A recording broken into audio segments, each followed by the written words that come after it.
Good morning, Chairman Chaffetz and Ranking Member Cummings. Thank you for holding this hearing today and allowing me to testify on my bill, the First Amendment Defense Act. From its very beginning, our nation has been home, harbor, and refuge to a wide range of religious beliefs.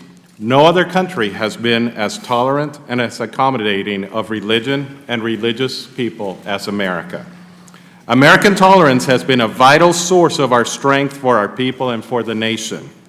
Religious pluralism is a hallmark of our nation's promise. It is what continues to make the land of the free so attractive to religious refugees and earnest seekers from around the world whose humble wish is the free exercise of religion. It is unsurprising, then, that when it came time for our founding fathers to list those rights most fundamental to a free and fulfilled people, the freedom of religion was prominently placed before the rest. I am grateful for the opportunity to testify before you today because I fear that this fundamental freedom is threatened.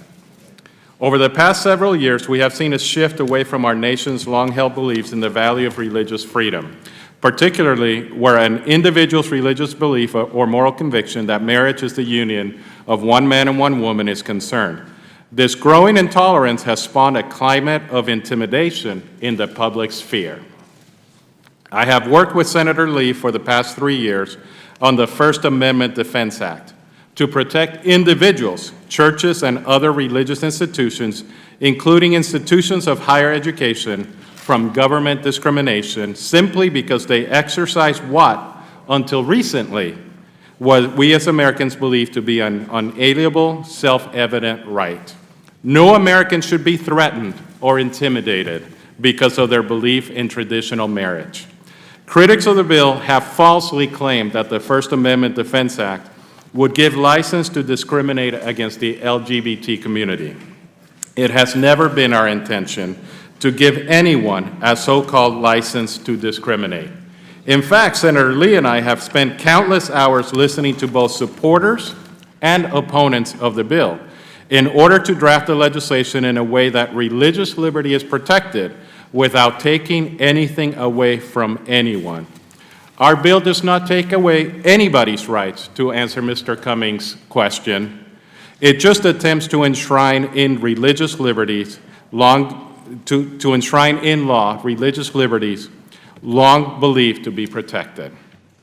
Today, the OGR Committee is considering a revised version of the First Amendment Defense Act, which protects those who stand for traditional marriage and same-sex marriage alike. And we have made these amendments after speaking to countless people who have both opposed and supported this bill. All Americans should be free to believe and act in the public square based on their beliefs about marriage without fear of government penalty.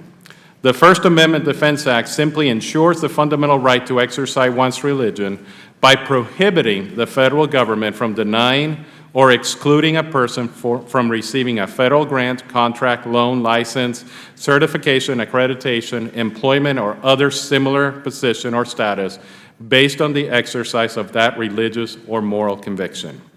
Detractors will have you believe that the First Amendment Defense Act would allow a hospital to refuse care to a same-sex couple or turn away a single pregnant mother. This claim is completely false. The First Amendment Defense Act expressly excludes hospitals, clinics, hospices, nursing homes, or other medical or residential custodial facilities with respect to visitation, recognition of a designated representative for healthcare decision-making, or refusal to provide medical treatment necessary to cure an illness or injury. It has also been hypothesized that this bill would authorize federal government employees to refuse to process tax returns, visa applications, Social Security checks, or passport applications of same-sex married couples. The bill specifically excludes federal employees acting within the scope of their employment and thus does not permit government employees to refuse services or benefits in any circumstance. However, the pendulum of tolerance must swing both ways. An employee like former Fire Chief Kelvin Cochran, acting outside the scope of their employment, should not lose their job because of their beliefs they hold and because of their practices. Finally, the claim that FADA would allow homeless shelters or landlords to turn away same-sex married couples is again false. This bill does not alter or modify any civil rights protections or negate any federal anti-discrimination laws already in existence. And I repeat, because I think this needs to be heard, the bill does not alter or modify any civil rights legislation.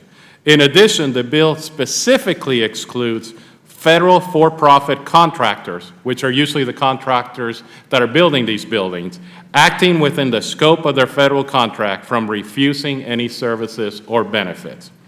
As I have had conversations with people and read the many comments about this bill in preparation for this hearing, one thing has become obvious to me, that there is a gross misunderstanding as to the intent and purpose of this bill. I have met with several opponents of the bill to understand their concerns, and I have read the testimony of many of the witnesses testifying today, and it has become painfully clear that they haven't even read the bill. I say to all detractors of this very measured piece of legislation, just read it, please. Please read the bill that this committee is considering today before you make statements about the legislation. And to the media that's here today, I ask the same. Please read the bill. We have gone through painstaking time and effort to make sure that this bill takes nothing away from any individual, but in a measured way, we protect the rights enshrined in the Constitution. Many people claim that this law is unnecessary. Well, I disagree. And you will see why it's necessary because of the testimony and many of the statements made here by the opposition. While Americans are free to structure their personal relationships as law permits, the federal government should not and must not use its muscle or might to threaten or target individuals and organizations who hold traditional religious views. The need for religious liberty hits close to home for me. I come from a religious tradition that in the not too distant past experienced intolerance, suffered discrimination, and fortunately survived an official extermination order at the hands of the government.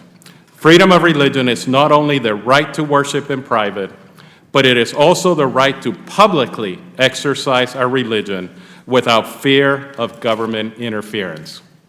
In the words of James Madison, quote, "The religion then of every man must be left to the conviction and conscience of every man, and it is the right of every man to exercise it as these may dictate. This right is in its nature an unalienable right." This right, this freedom, is in jeopardy today. We live in a time where some strident voices call for tolerance, but only for those with whom they agree. Intolerant tolerance really isn't tolerance at all. The First Amendment Defense Act is a reasonable, rational, and important step forward in the protection of religious beliefs and moral convictions regarding marriage.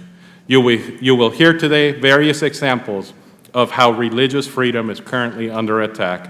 My bill is designed to protect the First Amendment's guarantee of the exercise of these freedoms. Thank you, Mr. Chairman. Thank you, Mr. Cummings, and thank you, committee, for listening to these words. We thank the gentleman. We'll now recognize